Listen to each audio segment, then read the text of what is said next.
এয়া স্বাস্থ্যমন্ত্ৰী গুৰুকুলত মই সৰু সৰু ল'ৰা ছোৱালীখিনি যিহেতু ছাৰ আহি পোৱা নাই, সেইকাৰণে মই দুটামান যোগাসনৰ প্ৰচেছ শিকাই দিছোঁ। তেওঁলোকে কৰি আছে। এয়া শৱাসন কৰি আছে।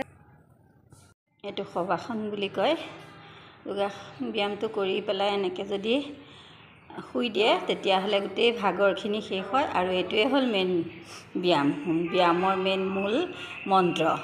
এইটোত এজন মানুহ যেনেকৈ ঢুকালে যেনেকৈ পৰি থাকে, একো ভাৱ চিন্তা নোহোৱাকৈ তেনেকৈ পৰি থাকি নৰ্মেল যদি উশাহ নিশাহ লৈ থকা হয়, তেতিয়া ভাগৰখিনি সোনকালে নাইকিয়া হয়।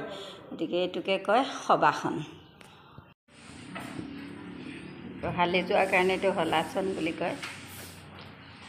ভৰিকেইটা পাৰিলে সমানকৈ ৰাখিবা। এওঁ নিচিনা এই ৰেড স্পৰ্টিঙে পাৰিছে দেই। এয়া এই তেওঁ হৈছে। ভৰিকেইটা এনেকৈ ভৰিকেইটা সমানে এনেকৈ থ'ব লাগিব।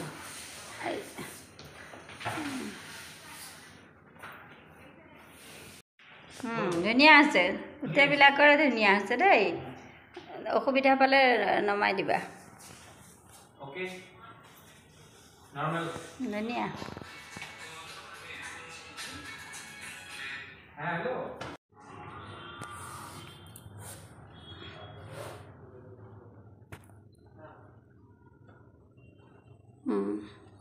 ধুনীয়া আছে। আৰু অকণমান কৰা।